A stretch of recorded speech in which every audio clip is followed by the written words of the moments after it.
শিবির নিয়ে কিছু কওয়া আমার জন্য মুশকিলই বটে। মানে শিবির নিয়ে কিছু কইলেই, বিশেষ করে বিএনপি এসে কইবে আপনার প্রিয় শিবির, কেউ কেউ গালাগালিও শুরু করবে।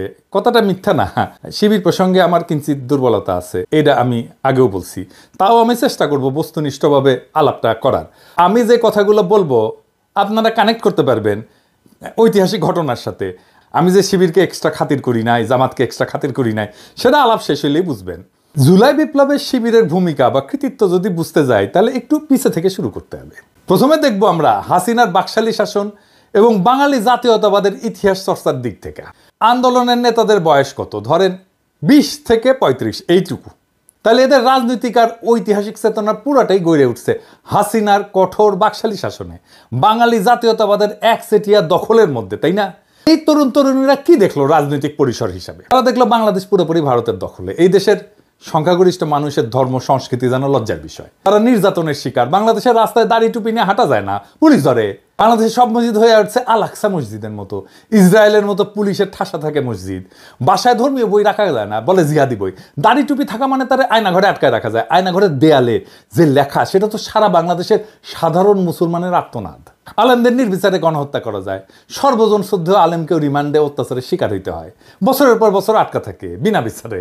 মুসলমানের সংস্কৃতি নির্বাসনে। আর বাংলাদেশে যে সংস্কৃতি সেলিব্রেট করা হয়, সেটা আসলে বাঙালি হিন্দুর সংস্কৃতি। আনন্দবাজার আনন্দ না লুকায় উল্লাস করে নিউজ করে ঢাকার পয়লা যেন অষ্টমীর এক ডালিয়া, মানে পয়লা বৈশাখ। আওয়ামী লীগের যে বাঙালি জাতীয়বাদের ইতিহাসের যে বয়ান, তারা বলে যে 47-এ একটা ভয়ানক ঘটনা ঘটছে, দেশভাগ, ভারত ভাগ হয়েছে। ভারত ভাগ হয়ে ভারত আর পাকিস্তানও তাদের জন্য মহাবিপর্যয়। কিন্তু অবাক ব্যাপার দেখেন, ব্রিটিশ ভারত, যেটা আসলে মূলত মোগল হিন্দুস্তান ছিল, এটাই মানতে চায় না তারা। তারা এটাকে মিথিক্যাল ভারত হিসেবে দেখে। সেই ভারতই হইল আজকের ভারত, মহাভারত, যেটা ভাগ হয়ে নাকি পাকিস্তান সৃষ্টি হয়েছে। সেই মহাভারতের মিথিক্যাল ভারতে ফিরে যাওয়া, এখানে ফিরে গেলে আমার মুক্তি, এটাই হয়ে দাঁড়ায় আওয়ামী লীগের স্বাধীনতার বড়ায়। এটাই হইতেছে অষ্টমীর এক ডালিয়া, এই পয়লা বৈশাখ, এটাই বাঙালির প্রত্যাবর্তন মহাভারতে। এটাই আওয়ামী লীগ। জিন্না আসলে ইতিহাসের একজন ভিশনারি নেতা ছিল, ইতিহাসের একজন মহানায়ক ছিল। আপনি তখন বুঝবেন যে বিএনপি কেন জনতার মধ্যে গ্রহণযোগ্যতা পাচ্ছে না, বিএনপির আহ্বানে জনগণের সাড়া কম কেন। কারণ তার ভারত প্রশ্নে অস্পষ্ট রাজনীতি। এরপরে তখন আপনি জামাত শিবিরের দিকে নজর দেবেন, তাই না? কি দেখবেন? আপনার তখন মনে হইতে পারে যে এই জামাত শিবিরের মধ্যেই বিকল্প ইতিহাস চিন্তা পাওয়া যেতে পারে, যেটা আপনার আকাঙ্ক্ষার সাথে যুক্ত। আপনি দেখবেন শিবিরের মধ্যে পাকিস্তান, জিন্না, ভারত বিরোধী অবস্থান একটা সুসংগঠিত বয়ান আছে। বাঙালি জাতীয়তাবাদকে ভারতীয় জাতীয়তাবাদের একটা শাখা হিসেবে চিহ্নিত করতে পারে, সক্ষম, বোঝাতে সক্ষম যে হাসিনা মুক্তিযুদ্ধের নামে ভারতীয় দখলদারিত্ব কায়েম করছে। আওয়ামী লীগ আসলে ভারতীয় আধিপত্যবাদী শক্তির হাতের পুতুল।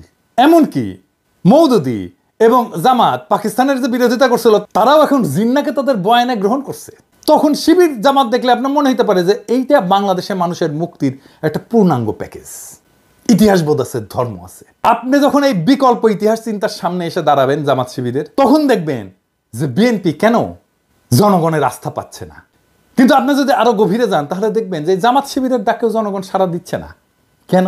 কি কেবল হাসিনার দমন পীড়নের কারণে, নাকি আরো কোনো কারণ আছে? জামাত শিবির প্রসঙ্গে একটাই অস্বস্তি বাংলাদেশের মানুষের মনে, এটা হইতেছে জামাত শিবির কেন 1971 নিয়ে স্পষ্ট কোনো আলাপ করে না। তাদের বক্তব্য 1971 পুরোপুরি ভারতীয় ষড়যন্ত্র, কিছু গাদ্দার বাঙালির সহযোগিতায় ভারত দেশটাকে ছিনিয়ে নিছে। আপনার মধ্যে অস্বস্তি তৈরি হবে, কারণ আপনি তো মানুষের বেদনা, চোখের পানি, রক্ত চেনেন, আপনি তো ইতিহাস দেখছেন। মুক্তিযুদ্ধ তো খুব দূরের ঘটনা না, এগুলো তো অস্বীকার করতে পারবেন না।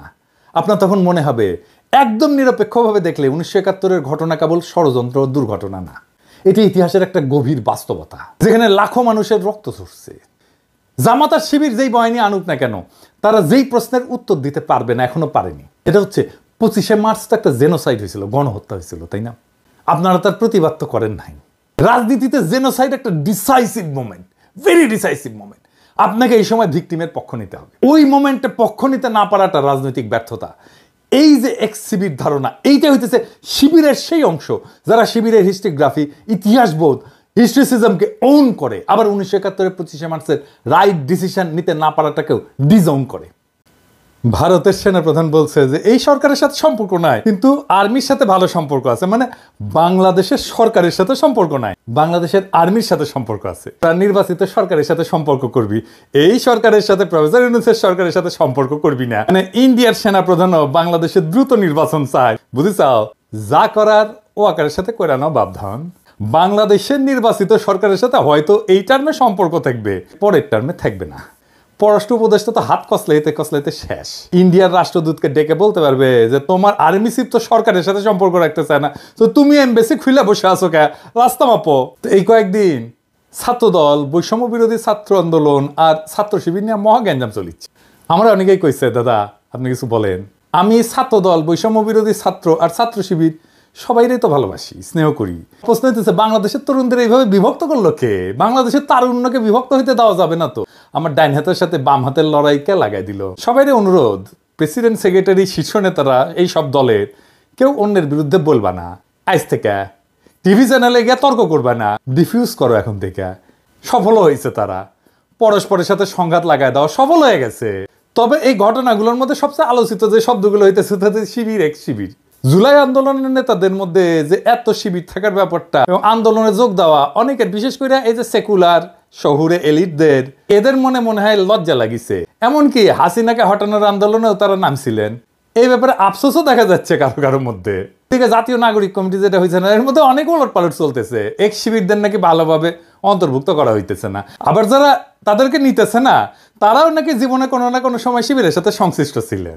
আন্দোলনের নেতৃত্বে শিবিরের ভূমিকা কতটা সেটা নিয়েও বিতর্ক চলতেছে। বাকশালী শাসনের প্রথা অনুযায়ী শিবির ত্যাগ দেওয়ার ঘটনাও নাকি ঘটতেছে। কয়দিন আগে মিজানুর রহমান আজারি একটা কথা বলছিলেন, রাজাকার শব্দটা এখন সম্মানসূচক হয়ে গেছে। শুনেন, আমাদেরকে গালি দেয় মৌলবাদী বলে, আমাদেরকে গালি দেয় রাজাকার বলে। রাজাকার শব্দটা তো এখন একটা অ্যাওয়ার্ড হয়ে গেছে, অ্যাওয়ার্ড। শেখ হাসিনার শাসনে আমরা তো জানি শিবির পরিচয় দেওয়ার উপায় ছিল না। শিবির ট্যাগ দেয়া, হত্যা, গুমের, মারধরের ঘটনা তো অগণিত। আবরারকে তো এইভাবেই মারা হয়েছে, তাই না? ফলে গোপন তো করতেই হইতো, উপায় তো ছিল না।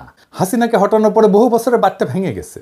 তাই অনুমান করি যে শিবির বা এক শিবিররা গর্ব নিয়ে নিজেদের পরিচয় দিতেছে যে রাজাকারের মতোই একটা সম্মানের ব্যাপার হয়ে উঠছে শিবির হওয়াটা। দেশে এখনো বহু সাংস্কৃতিক এবং রাজনৈতিক পরিসর আছে এখানে শিবির পরিচয়, জামাতের পরিচয়ে সমস্যা হয়। ওইদিকে ছাত্রদল মনে হয় একটা অ্যান্টি শিবির মুডে আছে, ফলে কোথাও কোথাও এটা ট্যাগ হয়ে উঠতে পারে এবং দমন পীড়নের বৈধতা দেওয়ার ঝুঁকি তো থাকেই। প্রথম আলোতে জামাতের আমিরের সাক্ষাৎকার ছাপা হইতেছে, এটা প্রথম আলো করতেছে এমনি এমনি না। বাংলাদেশের রাজনৈতিক পরিষদের জামাত শিবির নিয়ে যে কুসংস্কার ট্যাবু ছিল সেটা দূর হইতেছে, এটাই তার প্রমাণ। এবার মূল আলোচনায় আসি, জুলাই বিপ্লবের শিবিরের কৃতিত্ব নিয়ে।